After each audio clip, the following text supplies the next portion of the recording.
Thank you, everybody. Thank you. Thank you.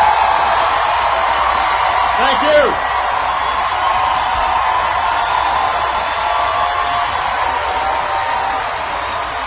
Thank you so much. Thank you. Thank you. Thank you. It's good to be home. Thank you.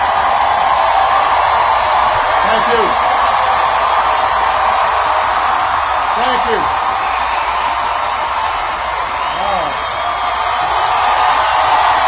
Thank you. Thanks. All right, everybody sit down. We're on live TV here. I gotta move. Come on.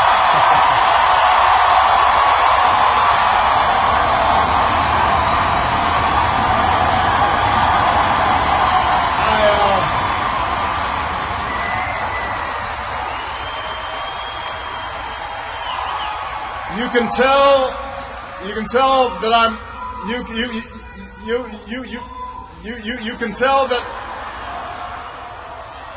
you can tell that I'm a lame duck because nobody's following instructions. Everybody have a seat.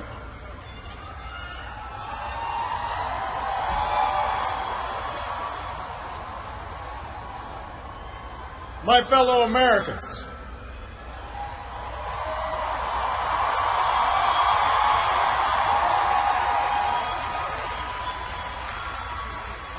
Michelle and I have been so touched by all the well wishes that we've received over the past few weeks. But tonight it's my turn to say thanks. Whether we have seen eye to eye or rarely agreed at all,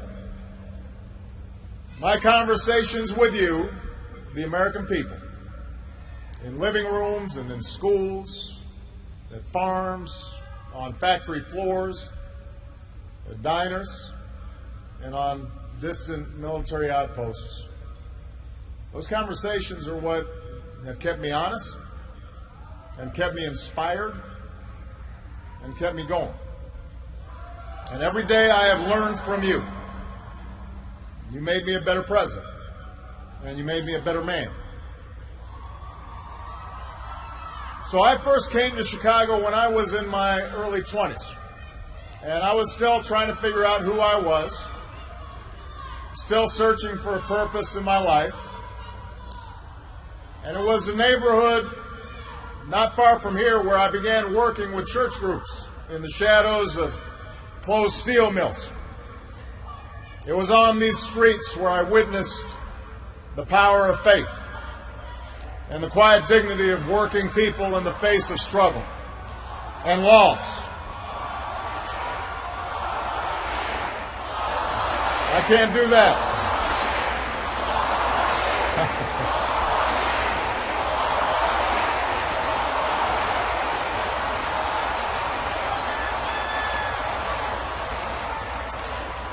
Now, this is where I learned that change only happens when ordinary people get involved and they get engaged and they come together to demand it.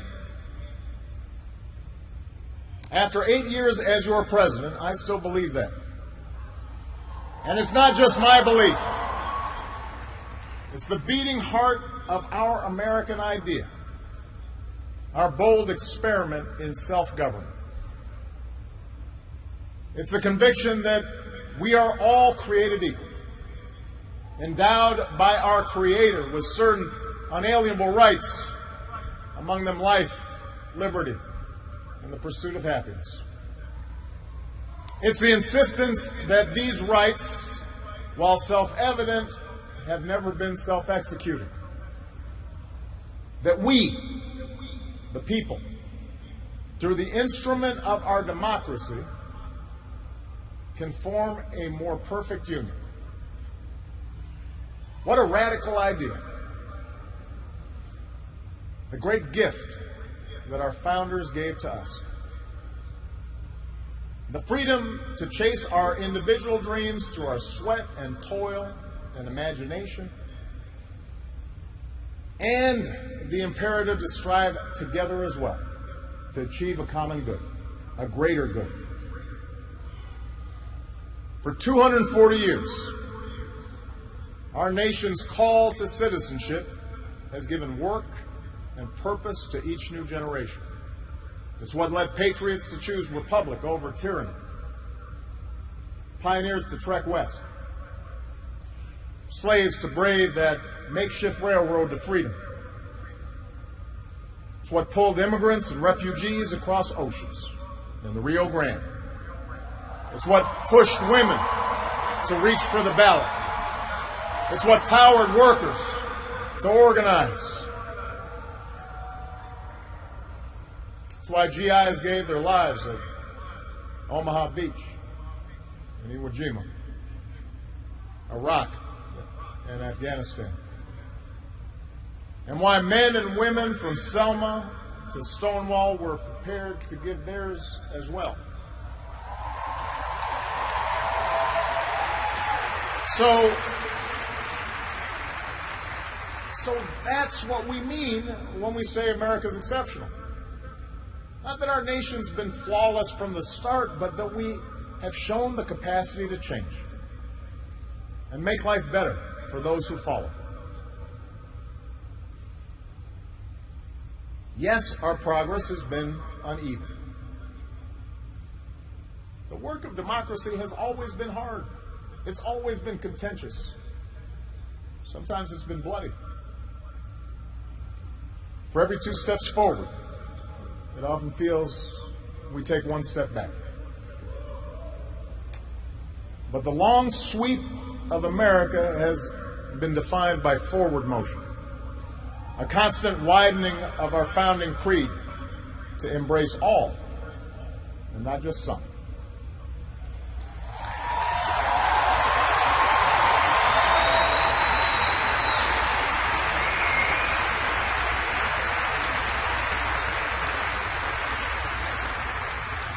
If I had told you 8 years ago that America would reverse a Great Recession, reboot our auto industry, and unleash the longest stretch of job creation in our history,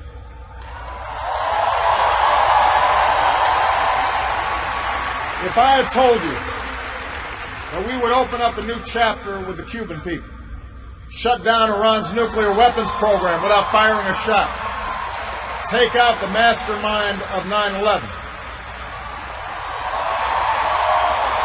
If I had told you that we would win marriage equality and secure the right to health insurance for another 20 million of our fellow citizens,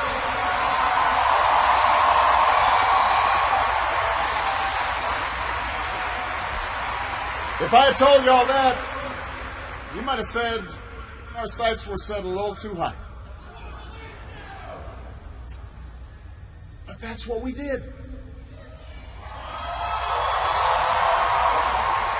That's what you did. You were the change. You answered people's hopes. And because of you, by almost every measure, America is a better, stronger place than it was when we started.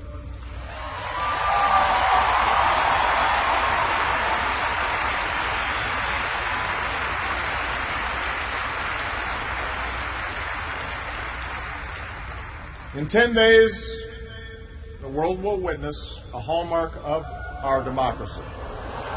No. The peaceful transfer of power from one freely elected president to the next.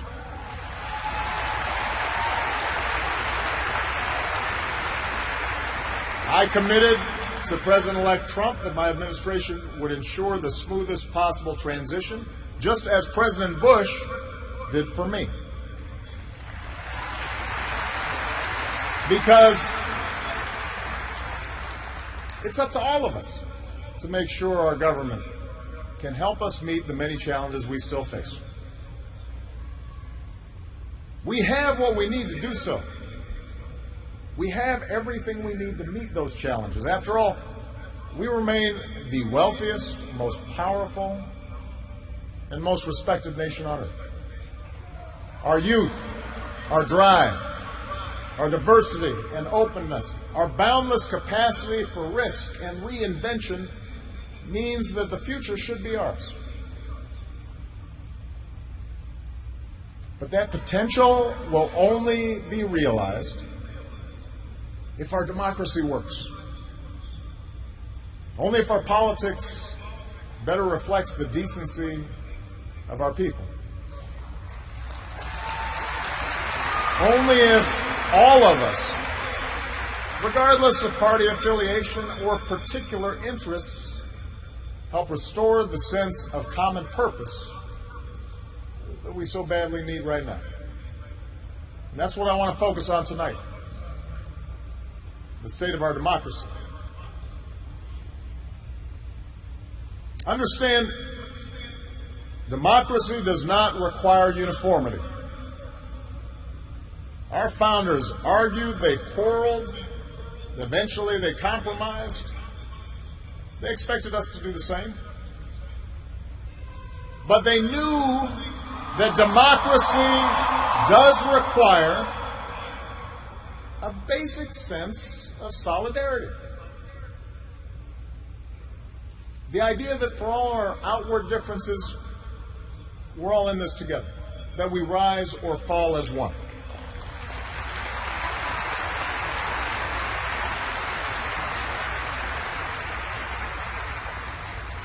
There have been moments throughout our history that threatened that solidarity. And the beginning of this century has been one of those times.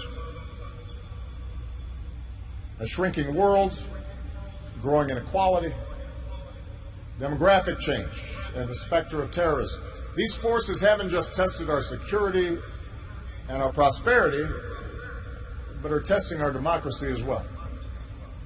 And how we meet these challenges to our democracy will determine our ability to educate our kids and create good jobs and protect our homeland.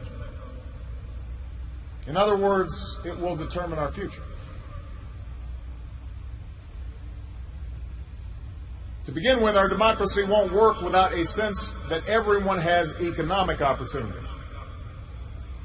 And the good news is that today the economy is growing again. Wages, incomes, home values, and retirement accounts are all rising again. Poverty is falling again.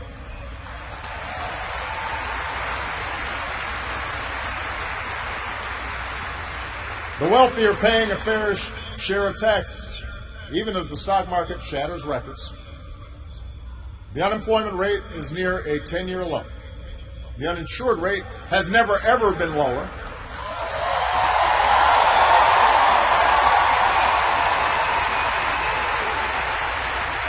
Healthcare costs are rising at the slowest rate in 50 years. And I've said, and I mean it, if anyone can put together a plan that is demonstrably better than the improvements we've made to our healthcare system that covers as many people at less cost, I will publicly support it.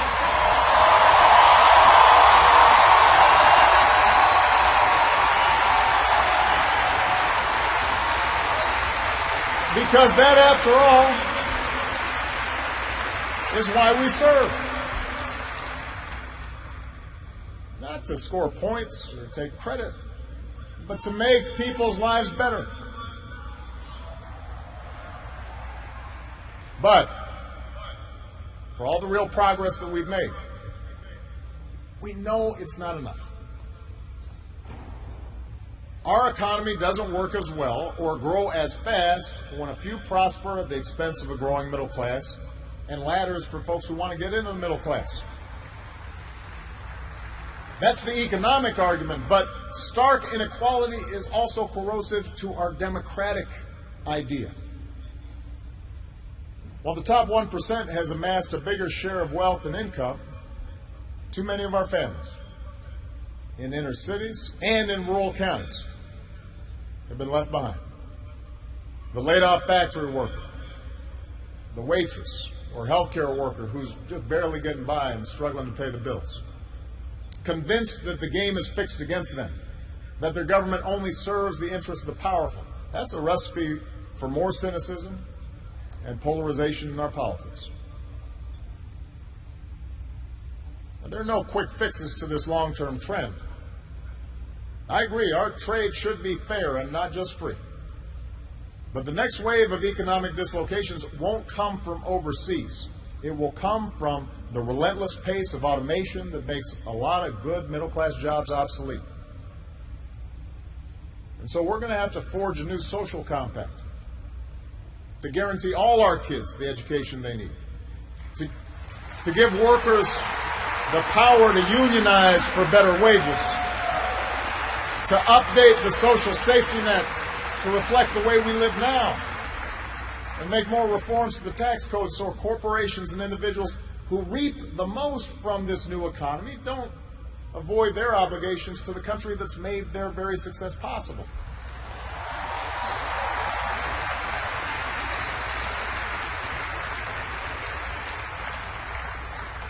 We can argue about how to best achieve these goals, but we can't be complacent about the goals themselves. For if we don't create opportunity for all people, the disaffection and division that has stalled our progress will only sharpen in years to come. There's a second threat to our democracy, and this one is as old as our nation itself. After my election, there was talk of a post-racial America. And such a vision, however well intended, was never realistic. Race remains a potent and often divisive force in our society. Now, I've lived long enough to know that race relations are better than they were 10 or 20 or 30 years ago, no matter what some folks say. You can see it not just in statistics, you see it in the attitudes of young Americans across the political spectrum. But we're not where we need to be. And all of us have more work to do. If every economic issue is framed as a struggle between a hardworking white middle class and an undeserving minority, then workers of all shades are going to be left fighting for scraps while the wealthy withdraw further into their private enclaves.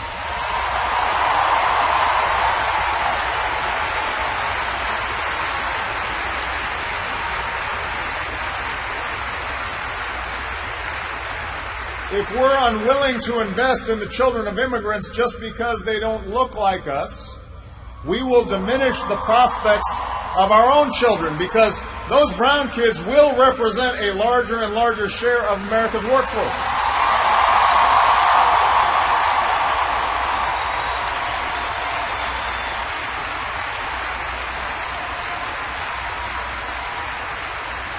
And we have shown that our economy doesn't have to be a zero-sum game. Last year, incomes rose for all races, all age groups, for men and for women. So if we're going to be serious about race going forward, we need to uphold laws against discrimination in hiring and in housing and in education and in the criminal justice system. That is what our Constitution and our highest ideals require.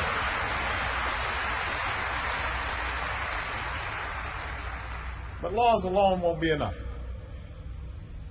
Hearts must change. They won't change overnight. Social attitudes oftentimes take generations to change. But if our democracy is to work the way it should in this increasingly diverse nation, then each one of us need to try to heed the advice of a great character in American fiction, Atticus Finch, who said, "You never really understand a person until you consider things from his point of view, until you climb into his skin and walk around in it." For blacks and other minority groups, that means tying our own very real struggles for justice to the challenges that a lot of people in this country face. not only the refugee or the immigrant or the rural poor or the transgender American, but also the middle-aged white guy who, from the outside, may seem like he's got advantages, but has seen his world upended by economic and cultural and technological change. We have to pay attention and listen.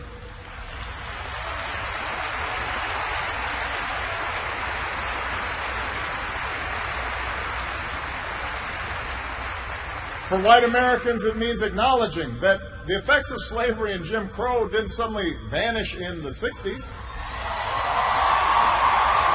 That when minority groups voice discontent, they're not just engaging in reverse racism or practicing political correctness. When they wage peaceful protest, they're not demanding special treatment, but the equal treatment that our founders promised.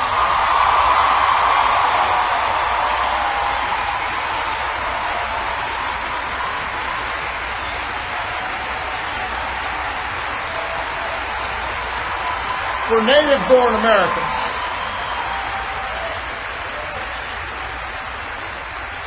native-born Americans, it means reminding ourselves that the stereotypes about immigrants today were said almost word for word about the Irish and Italians and Poles, who it was said were going to destroy the fundamental character of America.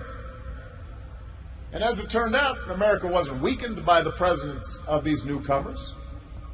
These newcomers embraced this nation's creed, and this nation was strengthened. So,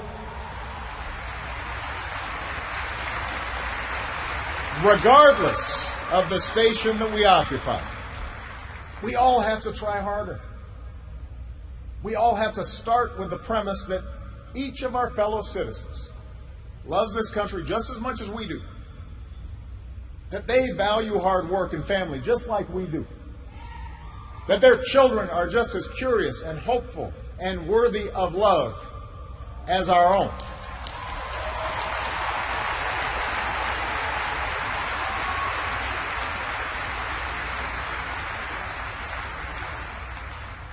And that's not easy to do. For too many of us, it's become safer to retreat into our own bubbles, whether in our neighborhoods or on college campuses or places of worship, or especially our social media feeds. Surrounded by people who look like us and share the same political outlook and never challenge our assumptions. And the rise of naked partisanship and increasing economic and regional stratification, the splintering of our media into a channel for every taste. All this makes this great sorting seem natural, even inevitable. And increasingly, we become so secure in our bubbles that we start accepting only information, whether it's true or not, that fits our opinions, instead of basing our opinions on the evidence that is out there.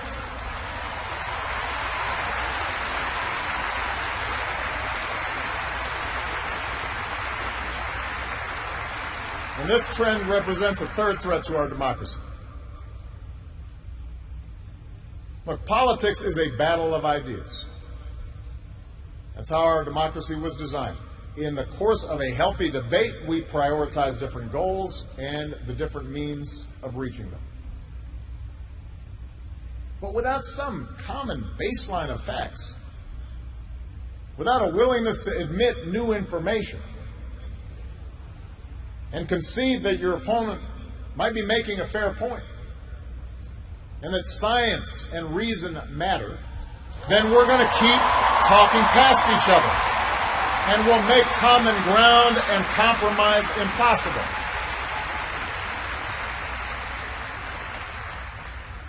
And isn't that part of what so often makes politics dispiriting?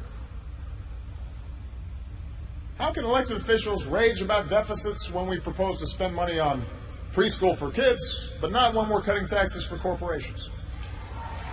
How do we excuse ethical lapses in our own party, but pounce when the other party does the same thing. It's not just dishonest, this selective sorting of the facts. It's self-defeating. Because, as my mom used to tell me, reality has a way of catching up with you.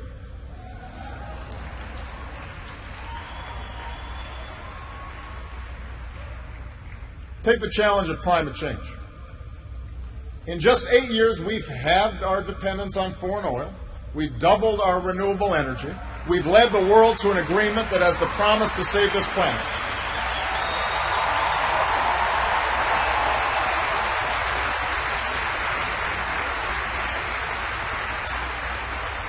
But without bolder action, our children won't have time to debate the existence of climate change. They'll be busy dealing with its effects. More environmental disasters, more economic disruptions, waves of climate refugees seeking sanctuary. Now, we can and should argue about the best approach to solve the problem. But to simply deny the problem not only betrays future generations, it betrays the essential spirit of this country, the essential spirit of innovation and practical problem solving that guided our founders.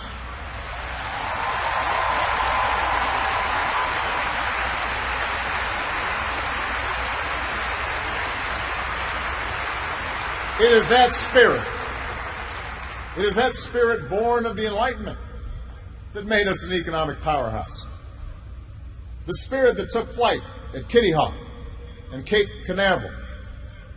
The spirit that cures disease and put a computer in every pocket.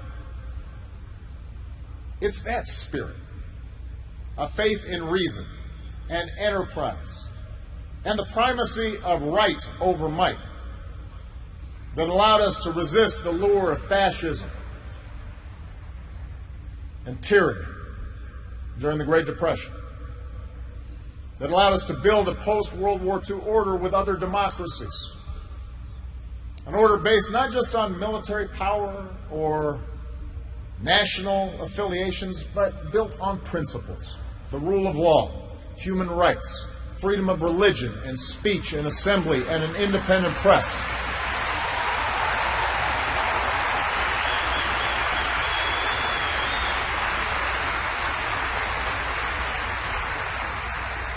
That order is now being challenged.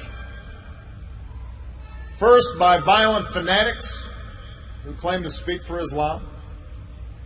More recently, by autocrats in foreign capitals who see free markets and open democracies and civil society itself as a threat to their power. The peril each poses to our democracy is more far-reaching than a car bomb or a missile. They represent the fear of change, the fear of people who look or speak or pray differently, a contempt for the rule of law that holds leaders accountable, an intolerance of dissent and free thought, a belief that the sword or the gun or the bomb or the propaganda machine is the ultimate arbiter of what's true and what's right.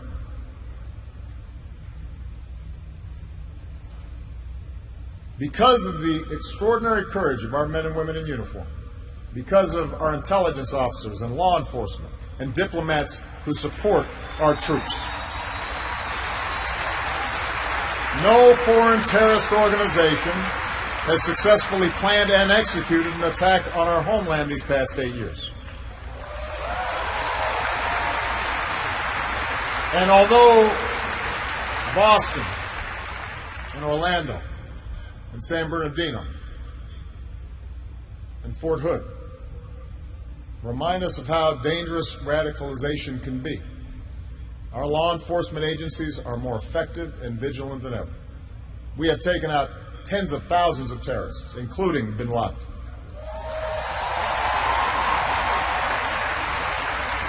The global coalition we're leading against ISIL has taken out their leaders, and taken away about half their territory. ISIL will be destroyed, and no one who threatens America will ever be safe. And to all who serve or have served, it has been the honor of my lifetime to be your commander-in-chief. And we all owe you a deep debt of gratitude.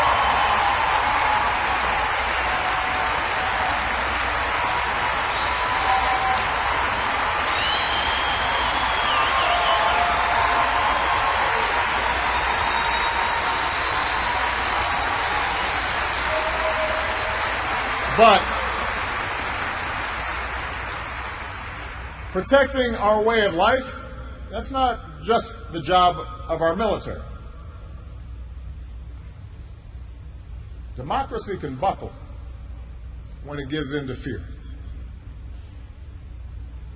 So just as we, as citizens, must remain vigilant against external aggression, we must guard against a weakening of the values that make us who we are. And that's why for the past 8 years, I've worked to put the fight against terrorism on a firmer legal footing. That's why we've ended torture, worked to close Gitmo, reformed our laws governing surveillance to protect privacy and civil liberties.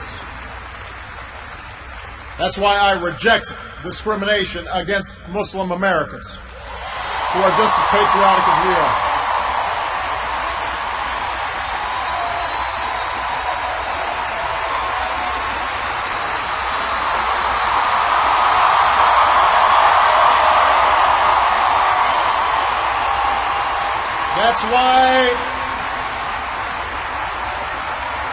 That's why we cannot withdraw. That's why we cannot withdraw from big global fights to expand democracy and human rights and women's rights and LGBT rights. No matter how imperfect our efforts, no matter how expedient ignoring such values may seem, that's part of defending America. For the fight against extremism and intolerance and sectarianism and chauvinism are of a piece with the fight against authoritarianism and nationalist aggression. If the scope of freedom and respect for the rule of law shrinks around the world, the likelihood of war within and between nations increases, and our own freedoms will eventually be threatened. So let's be vigilant but not afraid. ISIL will try to kill innocent people,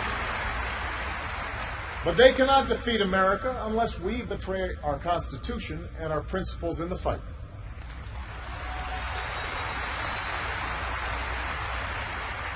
Rivals like Russia or China cannot match our influence around the world unless we give up what we stand for and turn ourselves into just another big country that bullies smaller neighbors.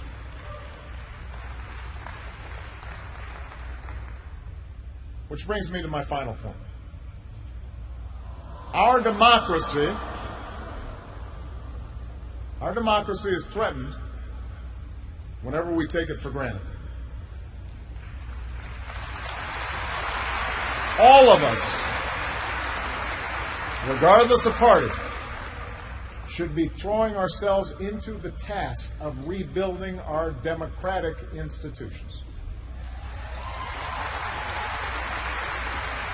When voting rates in America are some of the lowest among advanced democracies, we should be making it easier, not harder, to vote.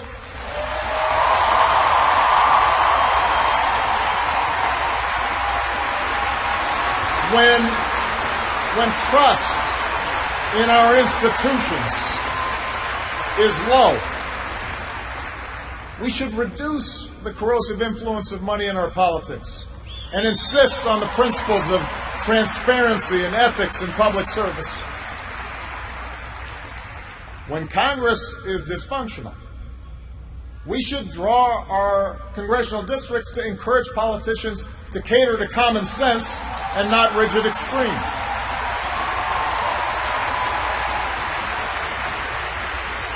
But remember, none of this happens on its own. All of this depends on our participation, on each of us accepting the responsibility of citizenship, regardless of which way the pendulum of power happens to be swinging.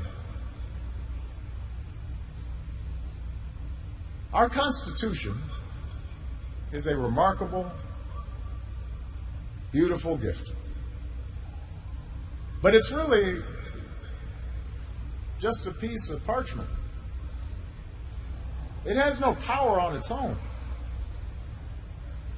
We, the people, give it power.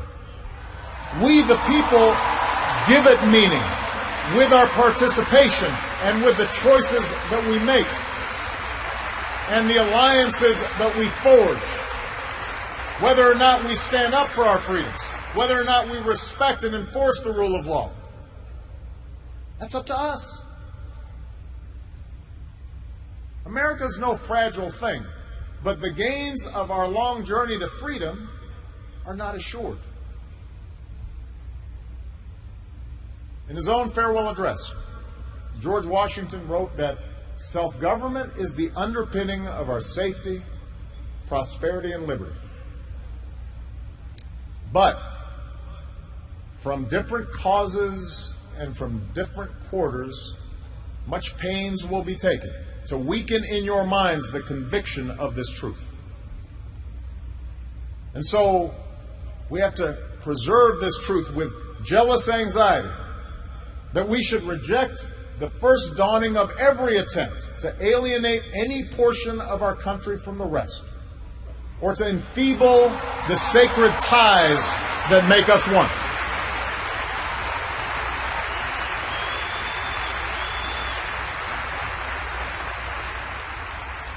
America, we weaken those ties when we allow our political dialogue to become so corrosive that people of good character aren't even willing to enter into public service. So coarse with rancor that Americans with whom we disagree are seen not just as misguided, but as malevolent. We weaken those ties when we define some of us as more American than others. When we write off the whole system as inevitably corrupt. And when we sit back and blame the leaders we elect without examining our own role in electing them.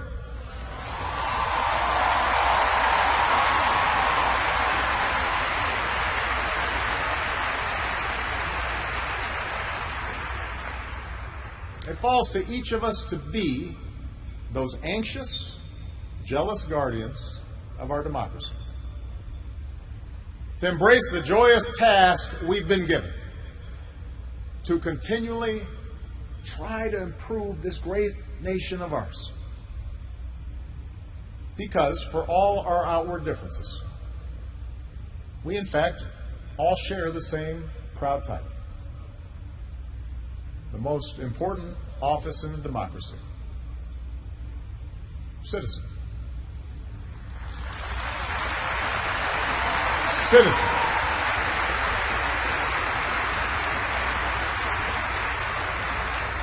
So you see, that's what our democracy demands. It needs you. Not just when there's an election, not just when your own narrow interest is at stake, but over the full span of a lifetime. If you're tired of arguing with strangers on the internet, try talking with one of them in real life.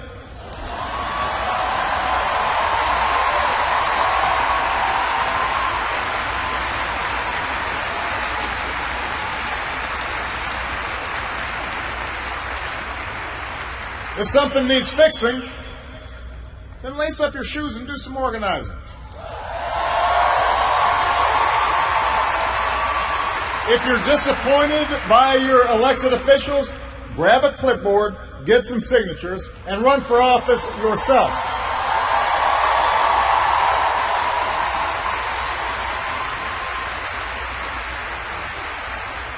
Show up. Dive in. Stay at it. Sometimes you'll win. Sometimes you'll lose. Presuming a reservoir of goodness in other people, that can be a risk. And there will be times when the process will disappoint you.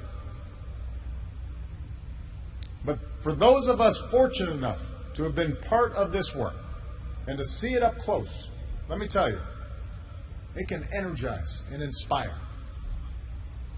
And more often than not, your faith in America and in Americans will be confirmed. Mine sure has been. Over the course of these 8 years, I've seen the hopeful faces of young graduates and our newest military officers. I have mourned with grieving families, searching for answers, and found grace in the Charleston Church. I've seen our scientists help a paralyzed man regain his sense of touch. I've seen wounded warriors who at points were given up for dead walk again. I've seen our doctors and volunteers rebuild after earthquakes and stop pandemics in their tracks. I've seen the youngest of children remind us through their actions and through their generosity of our obligations to care for refugees or work for peace. And above all, to look out for each other.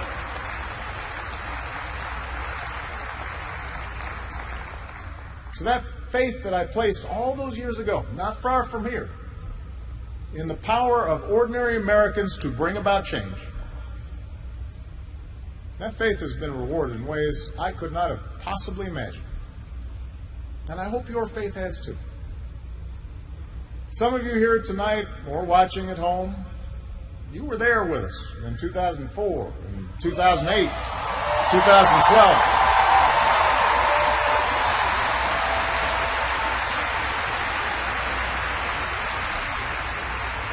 Maybe you still can't believe we pulled this whole thing off.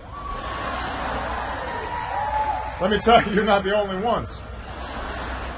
Michelle?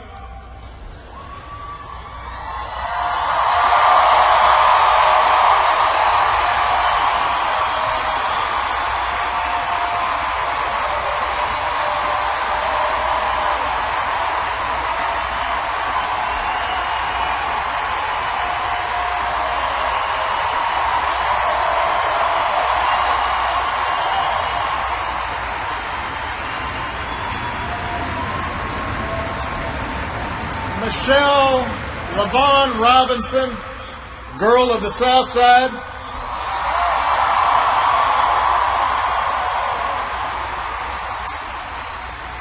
For the past 25 years, you have not only been my wife and mother of my children, you have been my best friend.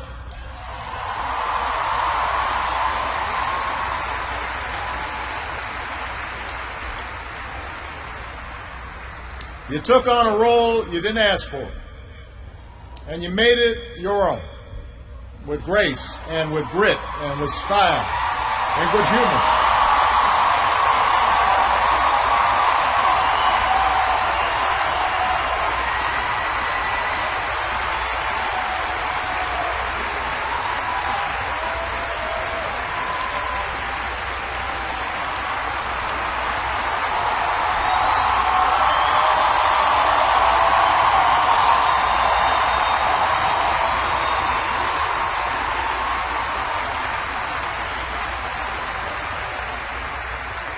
You made the White House a place that belongs to everybody. And a new generation sets its sights higher because it has you as a role model. So you have made me proud, and you have made the country proud.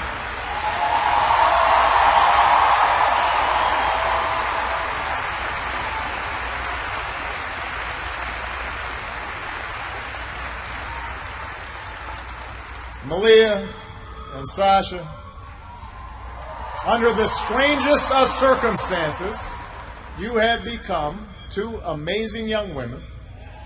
You are smart and you are beautiful, but more importantly, you are kind and you are thoughtful and you are full of passion.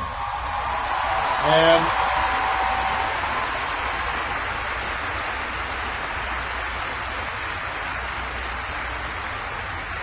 you wore the burden of years in the spotlight so easily. Of all that I have done in my life, I am most proud to be your dad.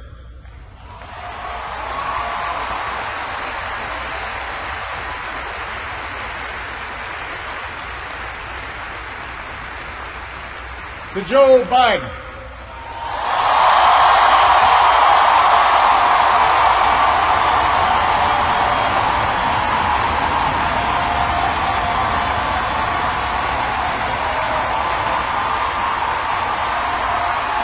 the scrappy kid from Scranton who became Delaware's favorite son. You were the first decision I made as a nominee, and it was the best. Not just because you have been a great vice president, but because in the bargain I gained a brother. And we love you and Jill like family, and your friendship has been one of the great joys of our lives.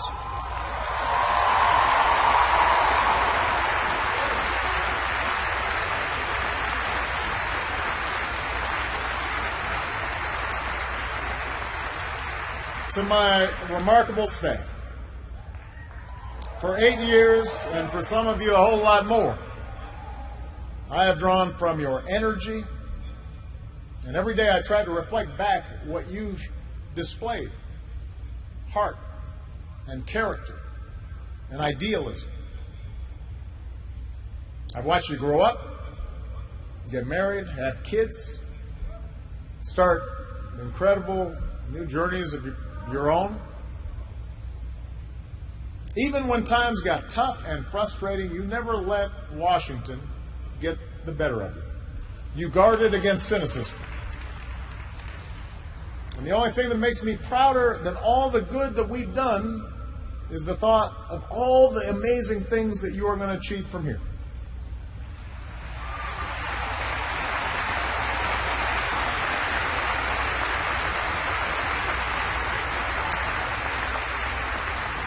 And to all of you out there, every organizer who moved to an unfamiliar town, every kind family who welcomed them in, every volunteer who knocked on doors, every young person who cast a ballot for the first time, every American who lived and breathed the hard work of change, you are the best supporters and organizers anybody could ever hope for, and I will be forever grateful. Because you did change the world. You did. And that's why I leave this stage tonight even more optimistic about this country than when we started. Because I know our work has not only helped so many Americans, it has inspired so many Americans, especially so many young people out there, to believe that you can make a difference, to hitch your wagon to something bigger than yourselves. Let me tell you, this generation coming up, unselfish, altruistic, creative, patriotic, I've seen you in every corner of the country. You believe in a fair and just and inclusive America. You know that constant change has been America's hallmark, that it's not something to fear, but something to embrace. You are willing to carry this hard work of democracy forward. You'll soon outnumber all of us, and I believe as a result, the future is in good hands.